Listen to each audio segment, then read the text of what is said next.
नमस्कार दोस्तों, आप सभी का एक और नए वीडियो में स्वागत है। दोस्तों, अगर आप वीडियो पर नए हो तो वीडियो को लाइक, शेयर और चैनल को सब्सक्राइब जरूर करें। दोस्तों, इस वीडियो में मैं आपको बायोलॉजी के मोस्ट इम्पॉर्टेंट क्वेश्चन के बारे में डिस्कशन करने वाला हूं, जो कि सभी परीक्षाओं के लिए अत्यंत महत्वपूर्ण प्रश्न होंगे। तो आइए देखते हैं क्या है प्रश्न। पहला प्रश्न है, कौन सा रोग जीवाणु के कारण होता है? तो दोस्तों, जीवाणु के कारण रोग होता है टीबी। दोस्तों, टीबी एक बैक्टीरिया के संक्रमण के कारण होने वाला रोग है। इसे फेफड़ों का रोग माना जाता है, लेकिन यह फेफड़ों से रक्त प्रवाह के साथ शरीर के अन्य भागों में भी फैल जाता है। अगला प्रश्न है, समसूत्री विभाजन होता है? तो दोस्तों, समसूत्री विभाजन जड़ के शीर्ष कोशिकाओं में होता है। दोस्तों, समसूत्री विभाजन या साधारण कोशिका विभाजन है। इसका संपूर्ण प्रक्रिया 2 चरणों में पूरी होती है।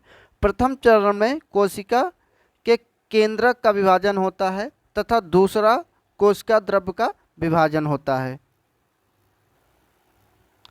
अगला प्रश्न है, सरीसृप वर्ग का अध्ययन कहलाता है?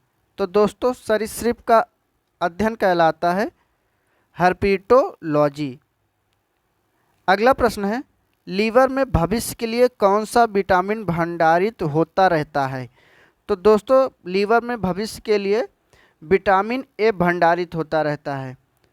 दोस्तों, विटामिन बी और सी जल में घुलनशील होते हैं और विटामिन ए, डी, ई तथा के वसा में घुलनशील होता है। इसलिए लीवर में विटामिन ए भंडारित होता रहता है। अगला प्रश्न है, सबसे कम जल की आवश्यकता किसे होती है? तो दोस्तों, सबसे कम जल की आवश्यकता होती है खजूर को। दोस्तों, खजूर गर्म मौसम में बढ़िया उपज देता है, इसलिए इसे कम पानी वाले इलाके जैसे रेगिस्तानी इलाके में उगाया जाता है। अगला प्रश्न है, कौन सा प्रोटीन जल में घुलनशील होता है? तो दोस्तों, जल में घुलनशील प्रोटीन होता है एल्ब्यूमिन, अर्थात विटामिन, अर्थात ऑप्शन ए सही हो जाएगा इसका। अगला प्रश्न है, नेत्रदान में नेत्र के किस भाग को दान किया जाता है? तो दोस्तों, नेत्रदान में नेत्र का कार्निया को दान किया जाता है। दोस्तों, कार्निया आँखों का वह पारदर्शी भाग होता है जिस पे बाहर का प्रकाश पड़ता है और उसका प्रत्यावर्तन होता है, और यह आँख का लगभग 2/3 भाग होता है। अगला प्रश्न है, किस विटामिन में कोबाल्ट पाया जाता है? तो दोस्तों, कोबाल्ट पाया जाता है B12 में। दोस्तों, विटामिन B12 कोबाल्ट धातु पाया जाता है तथा इसके साथ साथ वर्षा के जल में भी B12 विटामिन पाया जाता है तथा दोस्तों, इसका रासायनिक नाम होता है B12 का साइनोकोबालमिन। अगला प्रश्न है, हृदय की गति की जांच किस यंत्र द्वारा की जाती है? तो दोस्तों, हृदय की गति की जांच कार्डियोग्राम के द्वारा की जाती है। दोस्तों, कार्डियोग्राम के दौरान उपयोग किए जाने वाले सेंसर को इलेक्ट्रोड कहा जाता है। आमतौर पर इलेक्ट्रोड को दाएं और बाएं हाथ, दाएं और बाएं पैर तथा छाती और पेट पे रख के हृदय गति की जांच की जाती है। अगला प्रश्न है, कपास प्राप्त होता है? तो दोस्तों, कपास प्राप्त होता है बीज से।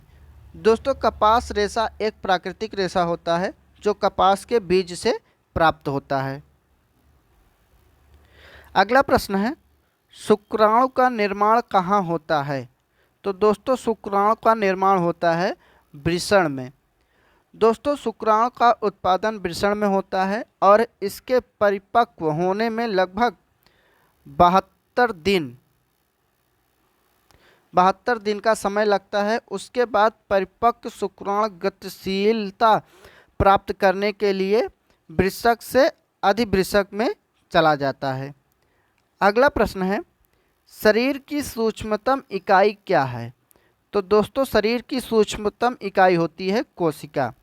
दोस्तों, कोशिका शरीर का सबसे छोटा भाग कहा जाता है। जो जीवित होता है वह जीवन की संरचनात्मक और कार्यवाहक इकाई भी है।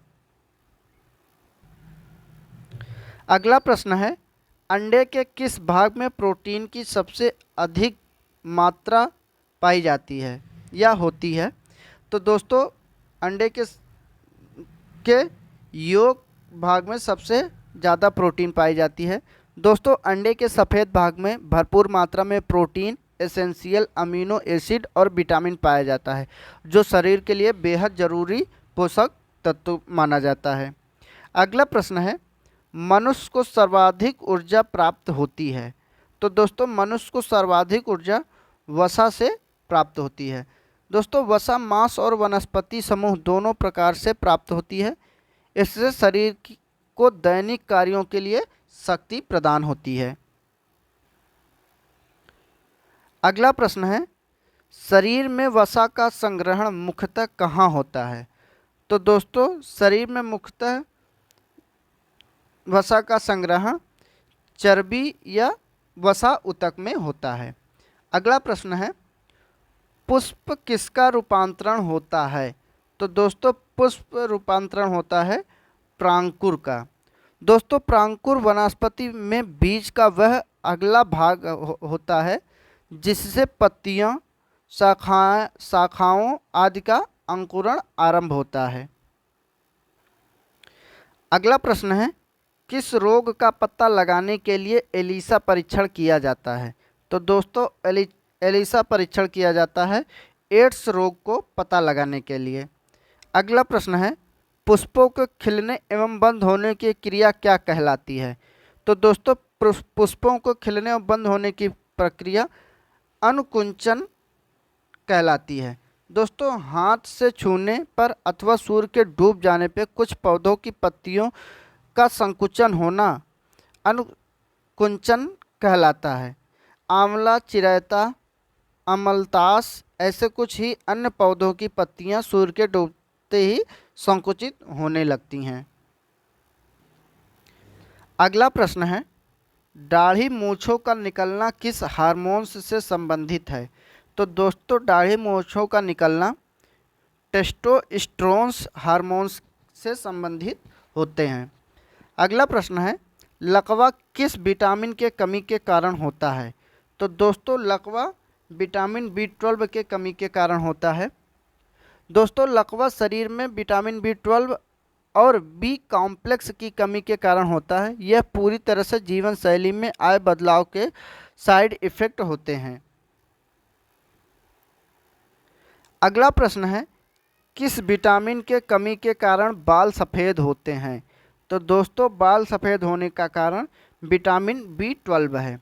दोस्तों हेल्दी रेड ब्लड सेल्स के लिए शरीर को विटामिन B12 की आवश्यकता होती है, जो बालों की कोशिकाओं सहित शरीर की कोशिकाओं तक ऑक्सीजन ले जाती है।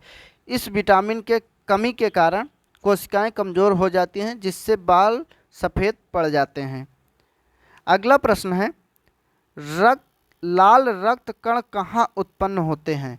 तो दोस्तों लाल रक्त कण अस्थि मज्जा में उत्पन्न होते हैं। अगला प्रश्न है, लाइसोसोम की खोज किसने की थी? तो दोस्तों लाइसोसोम की खोज डी डुवे ने की थी। दोस्तों डी डुवे ने सर्वप्रथम 1958 में लाइसोसोम की खोज की थी। ये गोलाकार काय होते हैं जिनका व्यास 0.4 माइक्रोन से 0.8 माइक्रोन तक होते हैं। अगला प्रश्न है, मक्का पौधों में परासरण होता है, अर्थात मक्का जो पौधा होता है उसमें परासरण किसके कारण होता है? तो दोस्तों मक्का पौधों में परागरण होता है वायु के द्वारा। अगला प्रश्न है, कैरोटीन मुख्यतः भाग होता है? तो दोस्तों कैरोटीन मुख्यतः भाग होता है विटामिन ए का। दोस्तों विटामिन ए का रासायनिक नाम रेटिनॉल होता है। विटामिन ए का मुख्यतः स्रोत फल एवं सब्जियां होती हैं। अगला प्रश्न है, कोशिका विभाजन में सहायक होता है? तो दोस्तों कोशिका विभाजन में सहायक होता है सेंट्रोसोम। दोस्तों अगर वीडियो अच्छा लगा हो तो वीडियो को लाइक शेयर और चैनल को सब्सक्राइब जरूर करें। धन्यवाद।